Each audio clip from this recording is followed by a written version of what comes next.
Je n'aurais jamais dû rentrer plus tôt ce jour-là.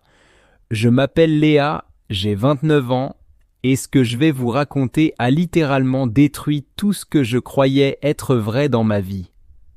J'avais une relation stable depuis 5 ans avec Mathieu, 32 ans, mon compagnon, mon pilier, l'homme avec qui je projetais de fonder une famille. Nous habitions ensemble dans un petit appartement cosy en banlieue parisienne. Tout semblait parfait, jusqu'à ce que je découvre l'impensable. Ce vendredi-là, je quittais le travail plus tôt que prévu. Mon chef avait annulé une réunion de dernière minute et plutôt que de traîner en ville, j'avais décidé de rentrer à la maison pour faire une surprise à Mathieu. Je m'étais dit « Je vais lui préparer son plat préféré, on passera une soirée tranquille rien que tous les deux ».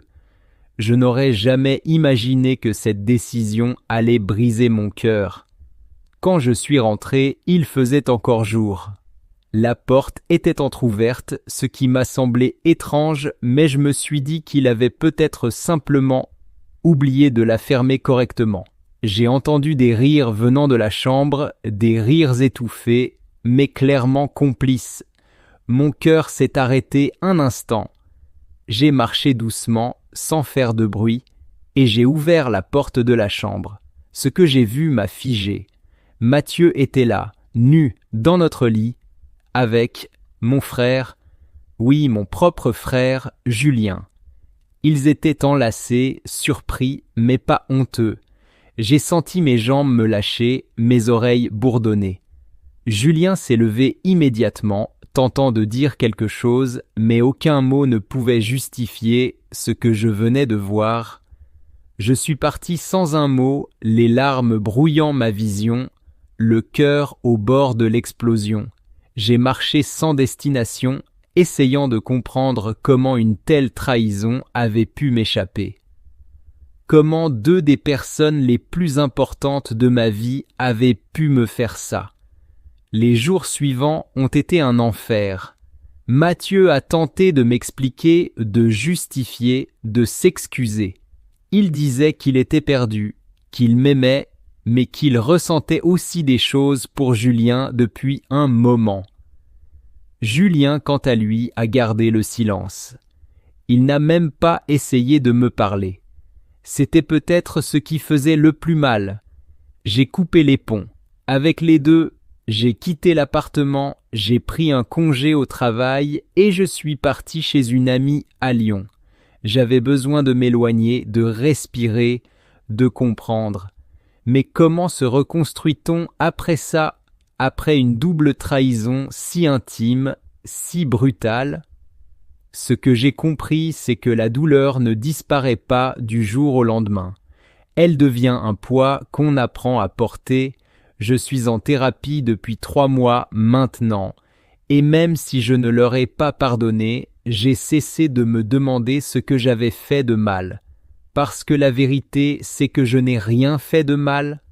J'ai aimé sincèrement. Ce n'est pas moi qui ai trahi.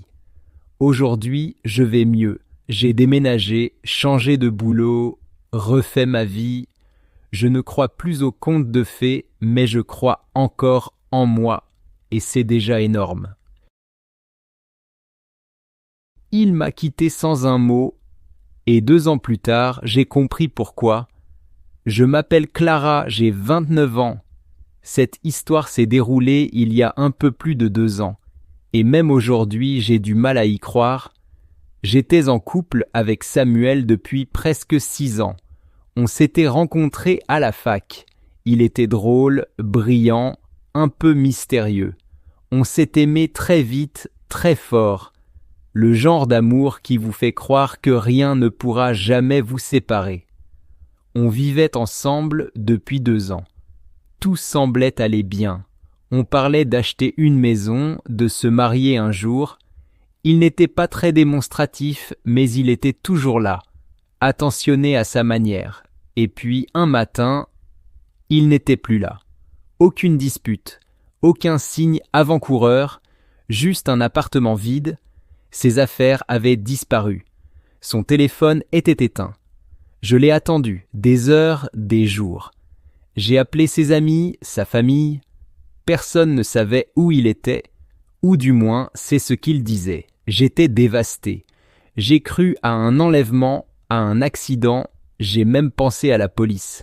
Mais il avait simplement disparu, effacé, rayé de ma vie comme si je n'avais jamais existé. Les semaines ont passé, puis les mois. J'ai tout fait pour l'oublier. Thérapie, voyage, coupure totale des réseaux. Mais il y avait toujours ce vide. Pas de réponse, juste un silence assourdissant. Puis, il y a 3 mois, tout a basculé. Une amie m'a envoyé un message. « Clara, tu ne vas pas y croire. Je crois que j'ai vu Samuel à Lyon avec une femme et un enfant. » Mon cœur s'est arrêté. J'ai sauté dans le premier train. Je savais que c'était une mauvaise idée, mais je devais en avoir le cœur net. Et là, devant une petite école de quartier, je l'ai vu, Samuel. Avec une poussette, il riait, il semblait heureux. Je me suis figé. Mon souffle s'est coupé. J'ai attendu qu'il soit seul. Quand il est sorti du parc, je l'ai suivi. Je ne sais pas ce que j'espérais. Finalement, je l'ai accosté. Il a pâli en me voyant. Il n'a pas dit un mot pendant de longues secondes, puis il a murmuré « Clara, je suis désolé. » On s'est assis dans un café, et là, il m'a tout raconté. 2 ans plus tôt, une de ses ex l'avait recontacté. Elle était enceinte de lui, et elle avait décidé de garder l'enfant. Elle vivait à Lyon. Il m'a dit qu'il avait paniqué, qu'il n'arrivait pas à me regarder en face, qu'il ne voulait pas me briser. Alors il avait choisi la solution la plus lâche, partir sans rien dire. Il m'a demandé pardon, 1000 fois. Il m'a dit qu'il m'aimait encore, qu'il pensait souvent à moi, qu'il avait voulu revenir, mais qu'il n'en avait jamais eu le courage. Je ne savais pas quoi répondre. Je suis parti sans dire un mot. Depuis, il m'a écrit plusieurs fois.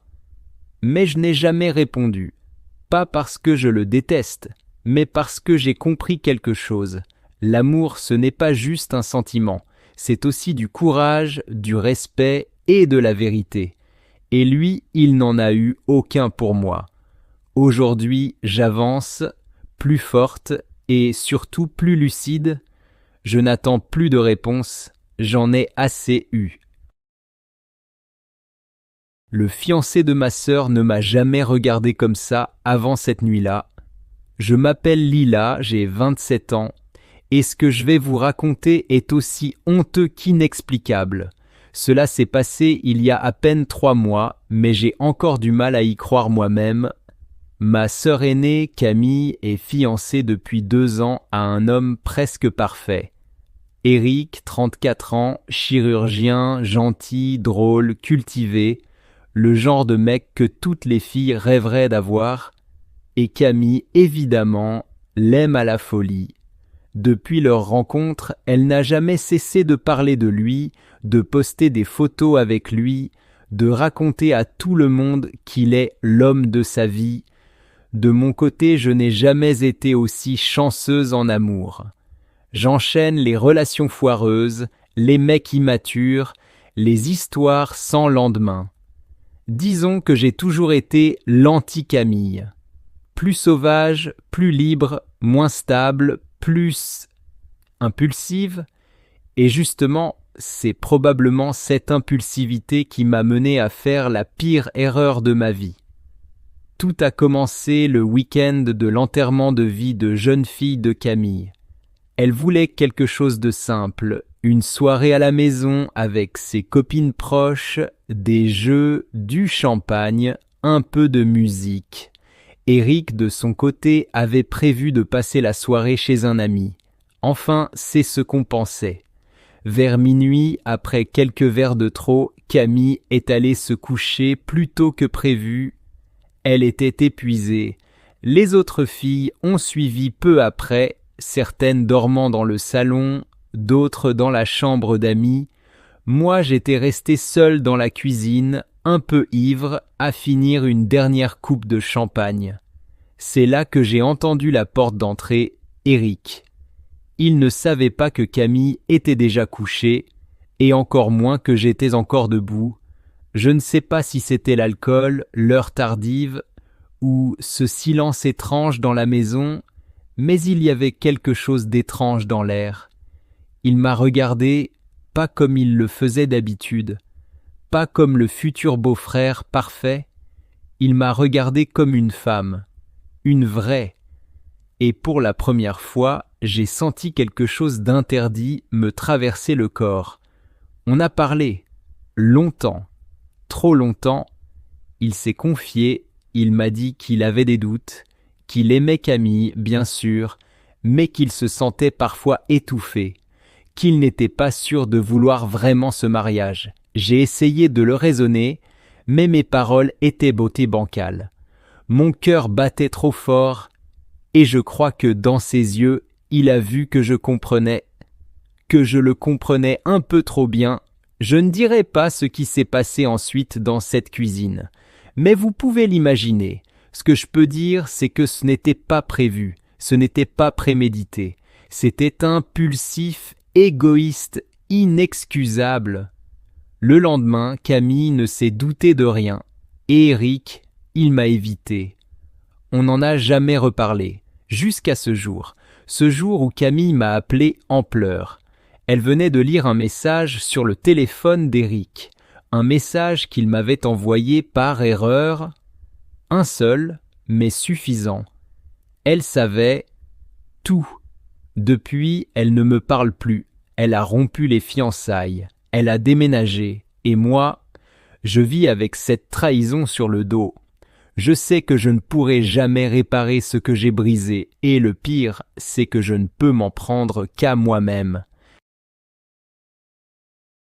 Il m'a demandé d'avorter, et 3 mois plus tard, j'ai compris pourquoi. Je m'appelle Inès, j'ai 30 ans, et cette histoire s'est déroulée il y a tout juste 1 an. À l'époque, je vivais avec mon petit ami, Hugo. On était ensemble depuis presque 4 ans. C'était quelqu'un de réservé, très calme, du genre à ne jamais élever la voix. Moi, j'étais plus extraverti, mais on se complétait bien. Du moins, c'est ce que je pensais. Je n'ai jamais été pressé d'avoir des enfants, mais le jour où j'ai découvert que j'étais enceinte, je n'ai pas eu peur. Au contraire, j'ai ressenti une vague de bonheur. Je me suis dit que c'était peut-être un signe. Hugo gagnait bien sa vie, moi aussi. On avait un appartement stable, une relation solide. Je lui ai annoncé la nouvelle un soir, en rentrant du travail. Il est resté figé, il n'a pas crié, il n'a pas souri non plus, juste un silence pesant. Puis il m'a dit « On ne peut pas le garder. Pas maintenant. » J'ai d'abord cru à une réaction de panique. Je lui ai laissé du temps. Mais plus les jours passaient, plus il insistait. Il me répétait que ce n'était pas le bon moment, qu'on n'était pas prêt, qu'un enfant allait tout gâcher. Et plus il parlait, plus je le sentais détaché, comme s'il n'était déjà plus là. J'ai hésité. Beaucoup. Je me suis senti coupable, faible, tiraillé entre mon cœur et la réalité. Finalement, j'ai cédé. Pour lui, parce que je l'aimais. L'intervention a eu lieu dans une clinique privée, il m'y a accompagné. Il m'a tenu la main, m'a embrassé sur le front et m'a promis qu'on reconstruirait tout ça ensemble. Mais 1 semaine plus tard, il était parti. Un simple mot sur la table. Je suis désolé Inès, je ne suis pas l'homme qu'il te faut.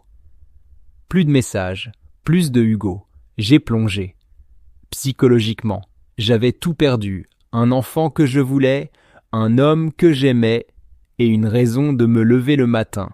Je suis retourné vivre chez mes parents, le temps de me reconstruire. J'ai arrêté de travailler pendant plusieurs mois. J'ai coupé mes réseaux sociaux, je ne voulais plus rien savoir du monde extérieur. Et puis, un jour, une amie m'a appelé. Sa voix tremblait. Elle m'a envoyé un lien Facebook. J'ai hésité, puis j'ai cliqué. C'était le profil d'une femme, une certaine Lila, une jeune femme blonde, très jolie. Sur sa photo de couverture, elle tenait un nouveau-né dans les bras, et Hugo était à côté d'elle, rayonnant. J'ai senti mon estomac se nouer. J'ai parcouru son profil. Elle publiait des photos d'eux depuis plus d'1 an. Hugo y apparaissait souvent, souriant, amoureux, présent à chaque échographie, à chaque étape.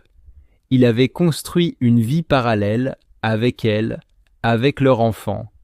Il m'avait demandé d'avorter pendant qu'il préparait une vie de famille avec une autre femme. Je n'ai pas confronté Hugo. Je n'en ai pas eu la force, ni l'envie. Je n'ai rien dit à Lila non plus. Peut-être qu'elle savait, peut-être pas. À quoi bon? Mais ce jour-là, quelque chose en moi s'est réveillé. J'ai repris ma vie en main. J'ai recommencé à travailler, à sortir, à respirer. La colère a cédé la place à une étrange paix. Parce que malgré la douleur, j'ai compris une chose. Ce n'est pas moi qui ai perdu quelque chose ce jour-là, c'est lui. Et maintenant, je me reconstruis, lentement, avec des cicatrices, mais aussi une force que je ne soupçonnais pas. Mon fiancé a disparu 2 jours avant le mariage, et vous ne devinerez jamais où je l'ai retrouvé. Je m'appelle Camille, j'ai 28 ans, et jusqu'à récemment, je croyais avoir trouvé l'amour parfait. Adrien, 32 ans, était l'homme de mes rêves. Gentil, drôle, attentionné, il avait tout pour plaire. Nous étions ensemble depuis 3 ans et tout le monde autour de nous disait qu'on formait le couple idéal. Il m'avait demandé en mariage l'été dernier, à Rome, sous un ciel étoilé. C'était magique, comme dans un film. Les préparatifs du mariage se passaient bien, malgré un peu de stress normal. Tout était prêt. Ma robe était suspendue dans l'armoire, les alliances gravées, les invités confirmés, puis 2 jours avant le grand jour, Adrien a disparu. Plus de messages, plus d'appels, son téléphone allait directement sur messagerie. J'ai d'abord cru à une blague débile, un enterrement de vie de garçon qui aurait mal tourné. Mais son meilleur ami, Thomas, m'a assuré qu'il ne savait rien et qu'il n'avait rien prévu de spécial. J'ai paniqué. J'ai appelé sa famille. Rien. Ils étaient aussi perdus que moi. J'ai contacté la police. Ils m'ont dit qu'il fallait attendre 48 heures avant de déclarer une disparition. Ces 2 jours ont été les plus longs de ma vie. Je ne mangeais plus. Je ne dormais plus. Et puis, quelque chose m'a frappé. Adrien avait une sœur cadette, Clara, 25 ans, avec qui il avait toujours été proche. Parfois trop proche. Elle ne m'aimait pas et c'était réciproque. Elle trouvait que je l'éloignais de son frère. Je l'ai appelée sans trop y croire. Elle m'a dit qu'elle n'avait pas de nouvelles non plus. Mais il y avait quelque chose dans sa voix, une nervosité, un petit rire forcé. J'ai décidé d'aller chez elle. Et là, mon cœur a explosé. En arrivant devant l'immeuble, j'ai vu Adrien sortir par la porte arrière, en jogging, l'air fatigué, avec un sac de sport. Il m'a vu, a blêmi, puis a essayé de faire demi-tour. Trop tard. Je l'ai rattrapé et je lui ai hurlé dessus. Il a bafouillé des excuses, puis il a avoué. Il n'était pas sûr de vouloir se marier, il avait paniqué. Et surtout, il était tombé amoureux de Clara. Oui, sa propre sœur. Pas de sang.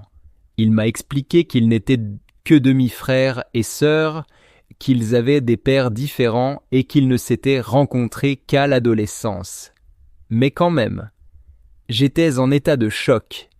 Il m'a dit que tout avait commencé il y a 1 an, pendant un week-end familial. Il ne pensait pas que ça durerait, mais les sentiments avaient grandi. Et lui, trop lâche pour annuler le mariage, avait préféré disparaître. J'ai quitté les lieux en pleurs, j'ai annulé le mariage, j'ai coupé les ponts avec tout le monde, y compris mes propres parents qui me disaient que je devais pardonner car l'amour est compliqué. Aujourd'hui, cela fait 3 mois. Adrien et Clara vivent ensemble, ouvertement. Ils postent des photos sur Instagram comme si de rien n'était. Moi, j'ai déménagé, changé de numéro, commencé une thérapie. Je remonte doucement la pente, mais parfois, la nuit, je me demande: comment ai-je pu passer 3 ans avec quelqu'un qui portait un masque aussi parfait? Et comment la personne que j'aimais a-t-elle pu choisir sa propre sœur plutôt que moi,